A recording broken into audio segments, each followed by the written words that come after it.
क्या होगा अगर इंसानों ने कुदरत को कंट्रोल करने की कोशिश में अपनी ही तबाही का बटन दबा दिया। जियोस्टॉर्म में धरती के मौसम को काबू में रखने के लिए बनाई गई सैटेलाइट्स अचानक बेकाबू हो जाती हैं। आसमान से आग बरसने लगती है, बर्फीले तूफान शहरों को निगलने लगते हैं और महासागर तबाही मचाने पर उतर आते हैं। अब वक्त तेजी से खत्म हो रहा है और अगर इस तबाही को नहीं रोका गया तो दुनिया का अंत तय है। लेकिन सवाल ये है, क्या इसे रोका जा सकता है या फिर इंसानों ने अपनी कब्र खुद ही खोद ली है? चलिए इस तबाही की कहानी को शुरू करते हैं। मूवी की स्टार्टिंग में हमें एक बच्चे की आवाज सुनाई देती है जो बताता है कि साल 2019 में बहुत सारी प्राकृतिक आपदाएं आईं, जिसमें करोड़ों लोगों की जानें चली गईं, जिसकी वजह से पृथ्वी पर तबाही मच गई। पूरे के पूरे शहर पानी में डूब गए और कुछ जगह पर इतनी भीषण गर्मी पड़ी कि एक दिन में ही लाखों लोग मारे गए। इस मुश्किल समय से लड़ने के लिए 17 देश एक साथ हो गए और उन्होंने तय किया कि वो एक साथ मिलकर इस मुश्किल समय का सामना करेंगे। उन्होंने अपने बेस्ट साइंटिस्ट की एक टीम बनाई जिसको जेक लॉसन लीड करता है। ये सब लोग मिलकर एक मीटिंग करते हैं जिसमें ये फैसला करते हैं कि ये पृथ्वी की ऑर्बिट के बाहर एक सैटेलाइट भेजेंगे जो पृथ्वी पर होने वाले मौसम के बदलाव और आने वाली तबाही को पहले से मॉनिटर कर लेंगे ताकि ये इसकी जानकारी इंसानों तक पहुंचा सकें। इस सैटेलाइट का नाम डच बॉय रखा जाता है। इस सैटेलाइट की खास बात यह होती है कि यह सिर्फ चीजों को मॉनिटर नहीं करती बल्कि उन्हें कंट्रोल करके पूरी तरह से खत्म कर सकती है। यानी कि इसके बाद पृथ्वी पर किसी भी तरह का भूकंप, तूफान, ठंडी, गर्मी, कुछ भी प्राकृतिक आपदा नहीं होगी और सब कुछ पहले की तरह नॉर्मल हो जाएगा। यह सैटेलाइट को अंतरिक्ष में छोड़ देते हैं जो शंघाई में आने वाले एक बहुत बड़े बवंडर को काबू करके खत्म कर देती है, जिससे सबको खुशी तो होती है लेकिन यूएस गवर्नमेंट की जो कमेटी होती है वह जेक से नाराज हो जाती है। जेक से सैटेलाइट के राइट्स मांगे जाते हैं। दरअसल जेक ने ही सैटेलाइट को बनाया है, वही इसका क्रिएटर है। यूएस गवर्नमेंट चाहती है कि पूरी दुनिया को ये सैटेलाइट्स बेचकर बहुत पैसे कमा ले, लेकिन जैक उन्हें राइट्स देने से मना कर देता है। इसलिए जेक को इस प्रोजेक्ट से निकाल दिया जाता है। इस बात से जेक को बहुत दुख होता है। यहाँ पर जेक को यह पता चलता है कि उसके भाई ने यूएस गवर्नमेंट की कमेटी को भड़काया है क्योंकि वो उससे जलता है। फिर 3 साल बाद का समय दिखाया जाता है जहाँ इस बीच धरती पर किसी भी तरह की कोई तबाही नहीं होती। लेकिन 3 साल बाद अफगानिस्तान के रेगिस्तान में अचानक बर्फ पड़नी शुरू हो जाती है। यहाँ का तापमान इतना गिर जाता है कि लोग जमकर बर्फ का पुतला बन जाते हैं। यानी कि सैटेलाइट में किसी तरह की टेक्निकल प्रॉब्लम आ गई है और इसकी पूरी जिम्मेदारी यूएस गवर्नमेंट की है। यूएस गवर्नमेंट की कमेटी की एक मीटिंग होती है जहां पर वह इस समस्या से निकलने के लिए बातचीत करते हैं। लेकिन ये सैटेलाइट जेक ने बनाई है और वही इसे ठीक कर सकता है। उसके अलावा इस सैटेलाइट की किसी को भी ज्यादा जानकारी नहीं है। लेकिन यूएस गवर्नमेंट की कमेटी कहती है कि जेक को हम निकाल चुके हैं, हमें चुपचाप बैठ जाना चाहिए क्योंकि हम कुछ भी नहीं कर सकते। यहाँ पर जेक का भाई भी होता है। वो कहता है कि मैं जेक को मना कर ले आऊंगा। इसके बाद वो जेक के पास जाता है और जेक से वापस टीम में आने को कहता है, लेकिन शुरू में जेक मना कर देता है। लेकिन वो जेक से कहता है कि इस सैटेलाइट को तुमने बनाया है, अगर इसमें किसी भी तरह की टेक्निकल प्रॉब्लम आएगी या कोई खराबी होगी तो सारी जिम्मेदारी तुम्हारी होगी। जेक उसकी बातों में आ जाता है और एक बार फिर से यूएस गवर्नमेंट की टीम के साथ मिलकर काम करने के लिए तैयार हो जाता है। दरअसल जेक ने अपनी टीम के साथ मिलकर जो सैटेलाइट बनाई है जिसका नाम डच बॉय है, ये एक बहुत बड़ी सैटेलाइट है। इसके साथ बहुत सारी छोटी छोटी सैटेलाइट जुड़ी हुई हैं जो हर एक देश के लिए अलग हैं। जेक की गैर मौजूदगी में सैटेलाइट में एक साइंटिस्ट अफगानी सैटेलाइट का डाटा इकट्ठा कर रहा होता है। दरअसल वो जानना चाहता था कि सैटेलाइट में क्या खराबी है। वो सारे डाटा को एक हार्ड ड्राइव में डाल देता है और गलती से उसका हाथ एक बटन पर लग जाता है जिससे सैटेलाइट का एक दरवाजा खुल जाता है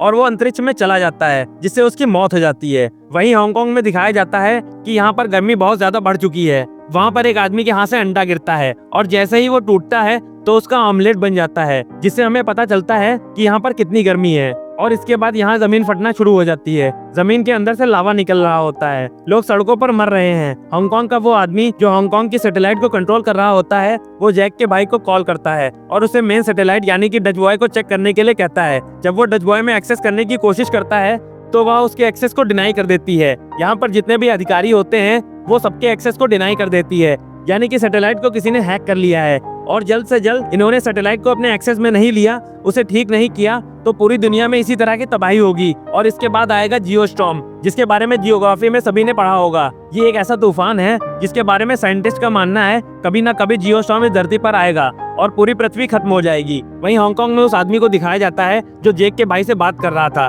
उसके ऑफिस में कुछ लोग गन लेकर आते हैं। वो उन्हें देखकर छुप जाता है। वो लोग उसका सारा डाटा चुराकर यहाँ से ले जाते हैं, यानी कि ये वही हैकर हैं जिन्होंने सैटेलाइट को हैक किया है। वहीं जेक को दिखाया जाता है जो अपने परिवार को छोड़कर एक बार फिर से यूएस की उसी कमेटी के सामने आ जाता है जिन्होंने जेक को इस प्रोजेक्ट से निकाला था। वो जेक से कहते हैं कि सैटेलाइट को बदलते समय हमारा एक आदमी मारा गया था तुम्हें पता करना होगा कि उसकी मौत कैसे हुई, और साथ ही अफगानिस्तान और हांगकांग में जो हो रहा है यह सब क्यों हो रहा है। जेक को उसका काम समझ आ जाता है। इसके बाद जेक हर एक देश की अलग अलग सैटेलाइट को चेक करने लगता है। हर एक सैटेलाइट पूरी तरह से ठीक होती है, पर यहाँ पर जेक को पता चलता है कि जो मेन सैटेलाइट है उसे जानबूझकर इस तरह से कंट्रोल किया गया है कि अफगानिस्तान में ठंड और हांगकांग में गर्मी बढ़ जाए। लेकिन जेक को समझ नहीं आता कि यह सब कैसे हो रहा है। वहीं हांगकांग का वो आदमी जिसके ऑफिस में कुछ लोगों ने डाटा चुराया था, वो जेक के भाई को कॉल करता है और कहता है कि मैं तुम्हें न्यूयॉर्क में मिलूंगा, मैं तुम्हें एक खास जानकारी देना चाहता हूँ। जेक का भाई अपने साथी के साथ न्यूयॉर्क पहुंच जाता है। वह आदमी जेक के भाई से मिलने के लिए जैसे ही उसकी तरफ बढ़ता है तो कोई उसे जानबूझकर गाड़ी के सामने धक्का दे देता है, जिससे वो बुरी तरह जख्मी हो जाता है। जेक का भाई उस तक पहुंच जाता है। वह आदमी जेक के भाई को कुछ शब्द बोलता है, जो कि वह शब्द होते हैं जिससे पता चल सकता है कि हैकर कौन है। इसके बाद उस आदमी की मौत हो जाती है। वहीं दूसरी तरफ जेक को दिखाया जाता है जो अपनी टीम के साथ सैटेलाइट को ठीक करने की कोशिश कर रहा होता है, लेकिन उसे कुछ भी समझ नहीं आता। जेक को पता चलता है कि जब पिछली बार अफगानिस्तान के सैटेलाइट को रिपेयर करने की कोशिश की जा रही थी तो यहाँ पर एक साइंटिस्ट ने सैटेलाइट का डाटा हार्ड ड्राइव में कॉपी किया था, पर एक्सीडेंटली वो स्पेस में चला गया था। जेक उसे रिकवर कर लेता है और अब उसके पास हार्ड डिस्क है। हार्ड डिस्क को स्कैन करने के बाद उसे पता चलता है कि डच बॉय के अंदर वायरस डाला गया है, और साथ ही यहाँ उन सभी की लॉगिन आईडी को भी ब्लॉक कर दिया गया है। इसके अंदर इस तरह का वायरस डाला होता है कि जानबूझकर इन सैटेलाइट को एक कमांड दी जाए कि वह अलग अलग जगह के तापमान को या तो बहुत ज्यादा बढ़ा दे या तो पूरी तरह से कम कर दे। इसलिए अफगानिस्तान और हांगकांग में ऐसा हुआ था। अब जेक को यहाँ पर यूएस प्रेसिडेंट पर शक होता है। वह अपने भाई से वीडियो कॉन्फ्रेंस पर बात करता है और उसे बताता है कि मुझे पता है इसके पीछे यूएस के प्रेसिडेंट हैं, क्योंकि वह चाहते हैं कि उनका देश सबसे ज्यादा शक्तिशाली हो जाए। इसलिए उस सैटेलाइट को एक हथियार की तरह इस्तेमाल करके दूसरे देशों को तबाह कर रहा है। धीरे धीरे वो सभी देशों को तबाह कर देगा और इस दुनिया में सिर्फ वही लोग बचेंगे जो उसके आगे झुकेंगे। इस बात पर जेक का भाई उस पर सहमत नहीं होता, लेकिन वो कहता है कि मैं इस बारे में पता करूंगा। इसके बाद जेक का भाई एक हैकर से मिलता है और जो जानकारी वो हैकर उसे देती है, इससे जेक का भाई पूरी तरह से हैरान हो जाता है। दरअसल जेक पूरी तरह से ठीक था। कोई सैटेलाइट को एक हथियार की तरह इस्तेमाल कर रहा है ताकि धीरे धीरे दूसरे देशों को तबाह करके कमजोर किया जा सके। जेक के भाई को समझ में आ जाता है कि इसके पीछे पॉलिटिकल हाथ है। वहीं जेक को सैटेलाइट का एक नोटिफिकेशन आता है, जिसे जेक को पता चलता है कि जो उनकी मास्टर सैटेलाइट है डच बॉय, अब वह किसी भी सैटेलाइट को कंट्रोल नहीं करती और धीरे धीरे पृथ्वी का वातावरण धीरे धीरे बदल जाएगा, जिससे पूरी दुनिया तबाह हो सकती है। जेक यहाँ पर प्लान बनाता है कि क्यों ना डच बॉय को दोबारा से रीसेट कर दिया जाए, पर इसके लिए उन्हें प्रेसिडेंट के एक्सेस की जरूरत होगी, यानी उसके बायोमेट्रिक्स के बिना इसे रीसेट नहीं किया जा सकता। और इस वक्त प्रेसिडेंट की बायोमेट्रिक इन्हें नहीं मिल सकती, क्योंकि वो इंटरनेशनल मीटिंग के लिए बाहर गए होते हैं। जेक अपने भाई को ये बात बताता है कि मुझे लगता है कि प्रेसिडेंट ने ये जानबूझकर किया है। अब उसके भाई को भी उस पर भरोसा हो जाता है और वो प्रेसिडेंट की एक्टिविटीज पर नजर रखना शुरू कर देता है। जेक का भाई बहुत ज्यादा परेशान हो जाता है, इसलिए वो अपने सीनियर के पास जाता है और उसे बताता है कि दुनिया जल्द ही खत्म होने वाली है। ये जो कुछ किया जा रहा है या जानबूझकर किया जा रहा है। उसका सीनियर उससे कहता है कि तुम्हें यह बात कैसे पता चली, और उसके मुंह से इस प्रोजेक्ट का नाम निकल जाता है। जेक का भाई समझ जाता है कि इसके पीछे यही सब लोग हैं। अब उस सीनियर ऑफिसर को भी पता चल चुका है कि जेक के भाई को सब कुछ पता चल गया है, इसलिए वो उसे एक दूसरी जगह ले जाता है ताकि उसे मार सके। जेक का भाई यह बात समझ गया होता है, इसलिए वो एक रूम में जाकर अंदर से दरवाजा बंद कर लेता है और तब तक वहीं रहता है जब तक उसका सीनियर वहां से चला नहीं जाता। इसके बाद जेक का भाई एक लड़की के पास जाता है जो प्रेसिडेंट की सिक्योरिटी गार्ड होने के साथ साथ एक एजेंट भी होती है। जेक का भाई उसे बताता है कि यहाँ पर सैटेलाइट के साथ जो भी छेड़छाड़ हुई है वह हमारे सीनियर ने की है और वह प्रेसिडेंट को भी मारना चाहता है, क्योंकि वो प्रेसिडेंट से जलता है। शुरू में हमें लगा था कि ये सब कुछ प्रेसिडेंट कर रहे हैं, लेकिन वो हमारी गलती थी। हमें प्रेसिडेंट को किसी भी तरह से बचाना होगा। तुम उनकी सिक्योरिटी गार्ड हो, तुम इसमें हमारी मदद कर सकती हो। दरअसल प्रेसिडेंट की एक स्पीच होती है और अब यह सबके सब उस जगह चले जाते हैं जहाँ पर प्रेसिडेंट की सिक्योरिटी गार्ड अंदर जाती है और वो गोली चलाना शुरू कर देती है। चारों तरफ भगदड़ मच जाती है और इसी मौके का फायदा उठाकर वो लड़की प्रेसिडेंट को गाड़ी में ले आती है, जहाँ पर जेक का भाई भी होता है। और यहाँ पर जेक का भाई और वो लड़की प्रेसिडेंट को सारी बात समझाते हैं। प्रेसिडेंट को बात समझ में आ जाती है कि सबके पीछे जेक के भाई का बॉस, जिसका नाम लियोनार्ड है, जो सेक्रेटरी ऑफ स्टेट है, उसका दिमाग है। अब लियोनार्ड के आदमी यहाँ पर प्रेसिडेंट की गाड़ी का पीछा करना शुरू कर देते हैं। साथ ही यहाँ पर मौसम खराब होना शुरू हो जाता है। यहाँ पर भी बिजलियाँ चमक रही होती हैं और ये इस बात का इंडिकेशन होता है कि जियो स्टॉर्म आने वाला है। ये सब यहाँ से निकलने में सफल हो जाते हैं। इसके बाद जेक अपनी सैटेलाइट में जाता है, जो कि सबसे बड़ी मदर सैटेलाइट है। वह दरअसल सबको यहाँ से निकालना चाहता है, क्योंकि सैटेलाइट में उसने एक ऐसा ऑटो फंक्शन बनाया था जिससे अगर जियो स्टॉर्म आए या सैटेलाइट में वायरस आ जाए या पूरी तरह से वो आउट ऑफ कंट्रोल हो जाए तो सैटेलाइट अपने आप ही ब्लास्ट हो जाए। यहाँ पर जेक को यह पता चल जाता है कि सैटेलाइट के अंदर वायरस किसने डाला था। दरअसल लियोनार्ड ने एक आदमी को पैसों का लालच दिया था, इसलिए वो उसकी बातों में आ गया था।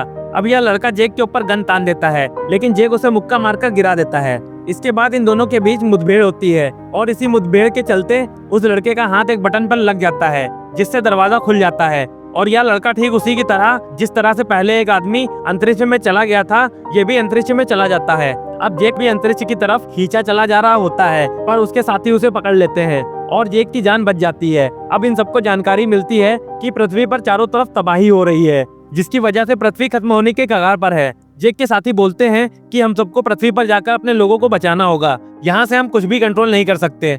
जेक कहता है कि तुम सब जाओ, मैं यहीं पर रहकर इस सैटेलाइट को ठीक करने की कोशिश करूंगा। उसके सभी साथी यहाँ से चले जाते हैं। वहीं पृथ्वी पर दिखाया जाता है कि लियोनार्ड, जिसने इस पूरी सैटेलाइट के अंदर वायरस डलवाया था, उसे वो एजेंट पकड़ लेती है, जो प्रेसिडेंट की सिक्योरिटी गार्ड भी है। प्रेसिडेंट लियोनार्ड से पूछता है कि तुमने ऐसा क्यों किया। दरअसल लियोनार्ड उसका खास आदमी था। लियोनार्ड कहता है क्योंकि मैं प्रेसिडेंट बनना चाहता था, तुम प्रेसिडेंट की कुर्सी को डिजर्व नहीं करते। प्रेसिडेंट कहता है कि इसे मेरे सामने से दूर ले जाओ। लियोनार्ड को अरेस्ट कर लिया जाता है। इसके बाद प्रेसिडेंट को उस जगह ले जाया जाता है जहां पर डच बॉय सैटेलाइट को रीसेट करने का एक्सेस है। प्रेसिडेंट अपनी बायोमेट्रिक से पूरी सैटेलाइट को रीसेट कर देते हैं और इस जगह से चले जाते हैं। पर जब जेक ने सैटेलाइट को बनाया था तो इसके अंदर एक खास फंक्शन को डाला था, जिसके मुताबिक अगर कभी भी सैटेलाइट को किसी भी खतरे का एहसास होगा तो ये अपने आप नष्ट हो जाएगी। और ये अब उस मोड में जा चुकी होती है और अगले 8 मिनट में ये ब्लास्ट होने वाली है। वहीं सैटेलाइट ने अलर्ट भी देती है कि 5 मिनट में धरती पर जियोस्टॉर्म भी शुरू हो जाएगा, यानी कि इन्हें जल्द से जल्द इस जगह से निकलना होगा। कुछ देर बाद दिखाया जाता है कि पृथ्वी पर जियोस्टॉर्म शुरू हो जाता है। अब जेक और उसकी साथी जो अभी भी सैटेलाइट पर फंसे होते हैं, वो डच बॉय से किसी भी तरह से निकलना चाहते हैं। वो एक कैप्सूल में बैठकर डच बॉय से निकल जाते हैं और उनके निकलने के बाद सैटेलाइट ब्लास्ट हो जाती है। जेक और उसकी साथी सुरक्षित पृथ्वी पर पहुंच जाते हैं। इन दोनों की जान बच जाती है। सैटेलाइट अब ब्लास्ट हो चुकी है, इसलिए धरती पर जितनी भी तबाही हो रही थी वो सब बंद हो जाती है, क्योंकि ये जो तूफान, बर्फबारी और बिजली गिर रही थी, ये सब उसी सैटेलाइट की वजह से हो रहा था। इस घटना के 6 महीने बाद दिखाया जाता है कि जेक को फिर से उसका सम्मान और उसकी पोजीशन वापस मिल गई है। जिस तरह से पहले वो डच बॉय का हेड इंजीनियर था, एक बार फिर से वो डच बॉय का हेड इंजीनियर बन चुका है और अब इस पूरे प्रोजेक्ट को यूएस कंट्रोल नहीं करता, बल्कि इसे इंटरनेशनल कमेटी कंट्रोल करती है। जेक का भाई जो पहले उसके खिलाफ था, अब वो भी उसके साथ हो चुका है और इस मूवी की कहानी यहीं पर खत्म होती है। तो आखिरकार इंसानों ने अपनी गलती सुधारी और इस कयामत को टाल दिया, लेकिन एक सवाल हमेशा रहेगा, क्या कुदरत से छेड़छाड़ करना वाकई समझदारी है? जियोस्टॉर्म ने दिखा दिया कि जब इंसान खुद को भगवान समझने लगे तो कुदरत उसे उसकी औकात याद दिला देती है। ये तो बस एक कहानी थी, लेकिन असली दुनिया में अगर ऐसा कुछ हुआ तो क्या हम बच पाएंगे? सोचिए और कमेंट में बताइए। और ऐसी ही तबाही भरी कहानी पसंद है तो वीडियो को लाइक, शेयर और हमारे YouTube चैनल को सब्सक्राइब करना मत भूलना। मिलते हैं अगली वीडियो में।